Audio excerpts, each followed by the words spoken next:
In their first years of freedom at university, students already have plenty on their mind: exams, parties, assignment deadlines. But one thing that most students don't think about is the inevitable: death, dying, and bereavement. We want young people to speak more openly about the taboo subject, so we sent Rachel from the Cheshire Living Well Dying Well partnership to meet the hockey team at the University of Chester and tackle the issue head on.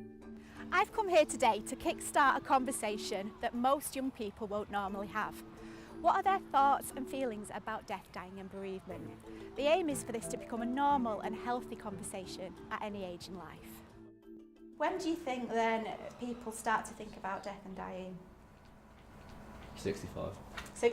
Dead on 65th birthday, bang! That's the age. I think it'll be when you start realising that you've got more to lose. Okay. And like the people that rely on you. So like when you've got a wife and family, I think you're more likely going to start thinking, oh, what's going to happen to them or what's going to happen when I go. I don't know how to say this, but is it necessarily that important for us at our age to be thinking about it that much? If you're thinking about it all the time, it could be quite unhealthy. Like if you're thinking about dying when you're 20, I don't think it's the best thing to be doing. There's a healthy amount to think of it, but then there's an unhealthy amount. But it's more about like thinking about what's going to happen, not kind of like I'm going to die, I'm going to die, I'm going to die. Yeah. I think that would definitely be a negative attitude. It would be, yeah. Another 40 years. Yeah, waking up every day. I'd say it's almost, in a way, like a few of us here are third year students. Obviously we've been through university and we've always thought, oh, I've got to get a job. Do you know what I mean? The time is coming, we need to do it, right? Yeah. If you think about that the whole time through university, that's all you're going to worry about and you're not going to be able to focus on university or enjoy it. If you don't think about it at all, you're going to come out of uni and not have a job and not be ready. Yeah. So I think in that respect, you need to think about it a little bit, but too much or too little can have negative effects as well. So I'd say it's sort of like that. It doesn't have to be big, deep discussion and say, right, okay, what do you want to happen when you die? The more that you speak to people and you can see the benefits, the more that inspiring that it becomes. And the whole fact that you can make it really individual as well. You could design your whole funeral around you.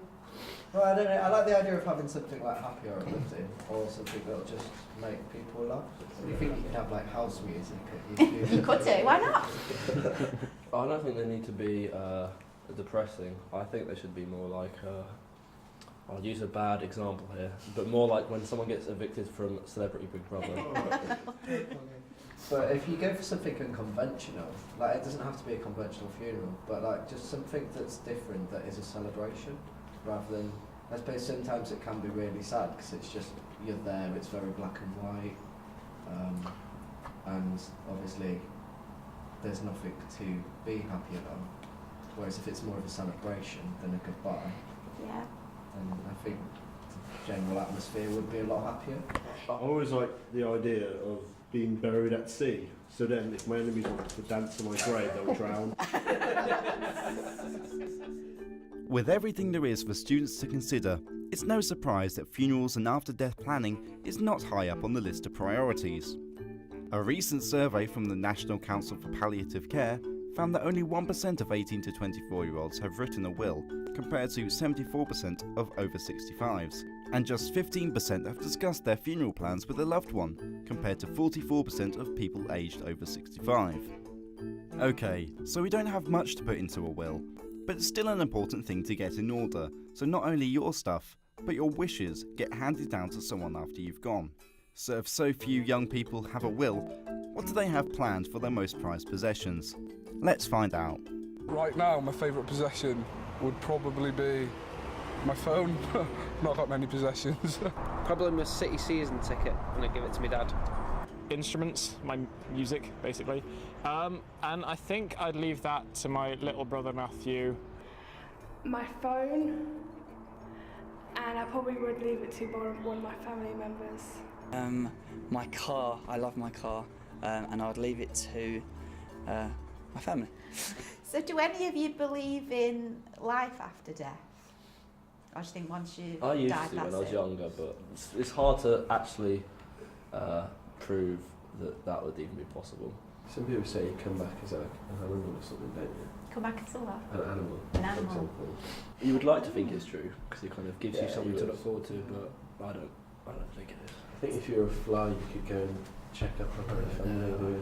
The thing is that They get really annoyed and kill you. if it was true, there'd be so many weird animals just wandering about all the time, just like following you around. And there's never a black cat. Why is there a lion using Louis' computer again? So have you all heard of what a bucket list is? Yeah. If we had to single it down to one thing, what would be the one thing you would want to do before you die? I don't know, I guess something like doing something which means you're actually leaving something here, you're not just kind of, there's no evidence that you've, doing something which kind of proves that you've Leaving a legacy. lived. Yeah, legacy, so kind of a mark of you being here. Travelling around the world would be really good. Travelling around the world. And also making serious music which would hit into charts. Ah, Because there I we have songwriter go. as well, so I could write my own material. So if you had to write, say you had to write your will today, what would be your what's your favourite possession that would be in your will, and who would you leave it to? Probably give my laptop to someone and just tell them to delete everything. So someone that you trust. Jason's last words, delete my history. I'll sell you my Facebook password, Conk. That's something I found out you can do. You give someone your Facebook or your Twitter and give them like a series of messages, and they'll keep on like tweeting your like Facebook and like stuff for you. Really? Yeah, I don't know why though, because that'd be very creepy. If I just came back from a funeral and I just chuck on Facebook Yeah, and I that would would just be say, weird. Thanks for "Right, okay. See you again. Yeah. While the group may not be sold on the idea of trusting their social networks to friends and family, some other young people felt this was a good idea. 14% of 18 to 24-year-olds said that they would like their social media accounts to be kept updated once they've gone. Another way in which social media plays a part in the grief process is through online tributes. And 40% of young people have previously posted messages on sites such as Facebook and Twitter in memory of lost friends or relatives. I actually think social media is quite a good tool in the fact that you're keeping pictures, even though that most of them are drunken pictures on nights out, having them still there and being able to go back to like, oh, what was I doing in 2009, and then looking at your timeline from 2009 and stuff. I think it's a good. I think they're a good thing to have, even though lots of it's going to be really irrelevant things and like statuses and stuff like that. You'll have forgotten half of it in a few years' time, and being able to go back to it. And, It is good though, because obviously your timeline, there's so many memories from loads of different people. yeah. It's not just like, so if it was a photo album of a family holiday, that's only relevant to your family, so they'd only have it. But whereas if you've got your timeline, you've got everything that you've ever done with everyone where there's been a picture, and so it becomes like a many-to-one, not a one-to-one. Yeah. If you had to leave a message to your family or to people that you love, would there be one message that you'd like to leave to your loved ones? I would like a joke that people would like laugh, and when they would just laugh, they say, that summed you up, that phrase and what you did. I think Spike Lee had on his tombstone in Latin, I told you I was sick. And there's your outro. It's been a unique experience and certainly given the students lots of food for thought. The subject of death doesn't need to be swept under the carpet, because by talking about our wishes and our plans, it can make the bereavement process easier and healthier for the family and friends we leave behind. If you are curious about death, dying, bereavement and funerals, the best thing to do is to have a healthy and positive conversation with someone like a counsellor, your local vicar, or better yet, a friend or family member.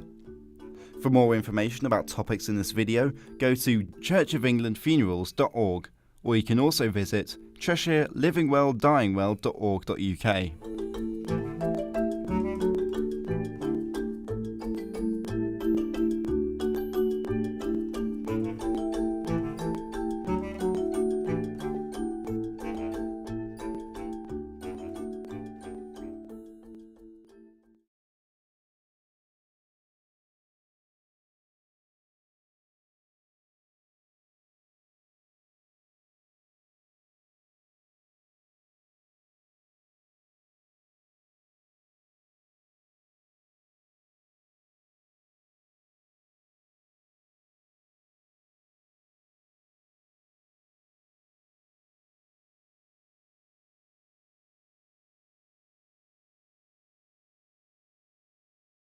If you are curious about anything discussed in this video and want to know more, go to